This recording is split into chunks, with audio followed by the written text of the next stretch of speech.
జమ్మూ కాశ్మీర్లోని జైళ్లపై ఉగ్రదాడికి కుట్ర జరిగినట్లు ఇంటెలిజెన్స్ గుర్తించింది. జైళ్లపై ఉగ్రదాడి జరిగే అవకాశం ఉందని హెచ్చరించింది. దీంతో భద్రతా బలగాలు అప్రమత్తమయ్యాయి. జైళ్ల దగ్గర కట్టుదిట్టమైన భద్రతను ఏర్పాటు చేశారు.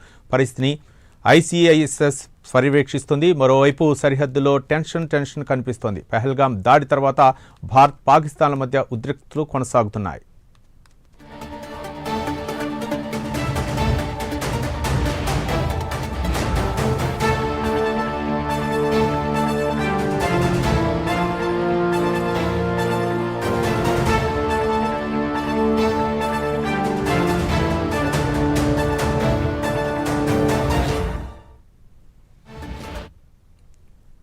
జమ్మూ కాశ్మీర్లో జైళ్లపై ఉగ్రదాడి జరిగే అవకాశం ఉన్న నేపథ్యంలో భద్రతా దళాలు అప్రమత్తమై దీనిపై పూర్తి సమాచారం మా కరెస్పాండెంట్ నాగేంద్ర అందిస్తారు. నాగేంద్ర.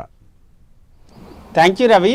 ప్రస్తుతం ముఖ్యంగా భారత్ అదేవిధంగా పాకిస్తాన్ మధ్య పచ్చగడ్డేస్తే బగ్గమనేటటువంటి పరిస్థితులు నెలకొన్నాయి. ఎందుకంటే పెహల్గాం ఘటన జరిగిన తర్వాత రెండు దేశాల మధ్య పూర్తి స్థాయిలో సంబంధాలన్నీ కూడా పూర్తి స్థాయిలో తెగిపోయినటువంటి పరిస్థితి ఉంది. ఎందుకంటే పెహల్గాం ఘటనకు సంబంధించినటువంటి తర్వాత భారత్ అనేకమైనటువంటి చర్యలు ప్రస్తుతం పాకిస్తాన్పై తీసుకుంటున్నటువంటి పరిస్థితి ఉంది. మరొకవైపు పెహల్గాం ఘటన తర్వాత భారతదేశ వ్యాప్తంగా మెయిన్ సిటీలో ముఖ్యమైనటువంటి సిటీల్లో కూడా హై అలర్ట్ ప్రకటించడం జరిగింది. దీంతోపాటు తాజాగా మరొక అంశం తెరపైకి వచ్చింది. ప్రధానంగా జమ్మూ కాశ్మీర్లో ఉన్నటువంటి జైళ్లపైన ఉగ్రదాడి జరిగేటటువంటి అవకాశం ఉందంటూ కూడా ఇప్పటికే ఇంటెలిజెన్స్ శాఖ అంతా కూడా నివేదిక ఇవ్వడం జరిగింది. దీంతో అక్కడ ఉన్నటువంటి ప్రభుత్వం అలర్ట్ అయింది. దాంతోపాటు మరొక వైపు అక్కడ ఉన్నటువంటి ఆర్మీ బలగాల ఆర్మీ సైన్యం అంతా కూడా అప్రమత్తమైంది. ముఖ్యంగా జమ్మూ కాశ్మీర్లో ఉన్నటువంటి జైళ్ల వద్ద పూర్తిగా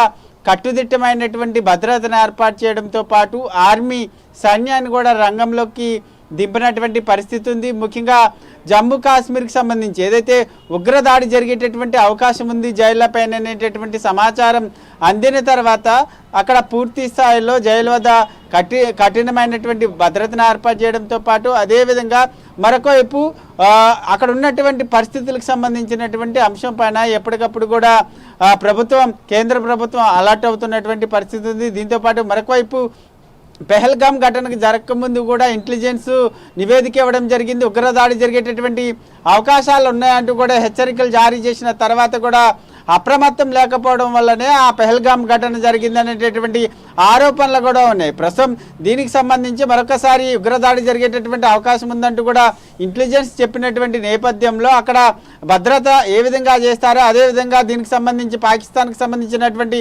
వ్యవహారంలో ఏ విధంగా ముందుకు వెళ్తారన్నది మాత్రం చూడాల్సినటువంటి అంశంగా కనబడుతుంది. దీంతో పాటు మరొక వైపు ముఖ్యంగా నగరాల్లో ఏదైతే ఇండియా వ్యాప్తంగా ఉన్నటువంటి హైదరాబాద్లో కూడా హై అలర్ట్ ప్రకటించడం జరిగింది. ఆ ఉగ్రదాడి జరిగిన తర్వాత మెయిన్ సిటీల్లో కూడా ఇలాంటి సంఘటనలు జరిగేటటువంటి అవకాశం ఉందనేటటువంటి నేపథ్యంలో ఎక్కడికక్కడ హై అలర్ట్ ప్రకటించినటువంటి పరిస్థితి కనిపిస్తుంది. ముఖ్యంగా ప్రస్తుతం జమ్మూ కాశ్మీర్కి సంబంధించినటువంటి అంశంలో సరిహద్దు ప్రాంతాల్లో టెన్షన్ వాతావరణం నెలకొంది. ఎప్పుడు ఎక్కడ యుద్ధ వాతావరణం నెలకొంటుంది, ఎప్పుడు ఎటు నుంచి తోటాలు పేలుతాయన్నది మాత్రం అక్కడ ఉన్నటువంటి స్థానికులు కానీ అక్కడ ఉన్నటువంటి ప్రజలంతా కూడా ఆందోళన ఉన్నటువంటి పరిస్థితి అయితే కనిపిస్తుంది. ప్రస్తుతం పాకిస్తాన్ అదేవిధంగా ఇండియా మధ్య ఎప్పుడు ఈ యుద్ధ వాతావరణానికి సంబంధించినటువంటి టెన్షన్ ఎప్పుడు ఫ్రీ అవుతుంది అన్నది మాత్రం చూడాల్సినటువంటి అంశంగా కనబడుతుంది రవి.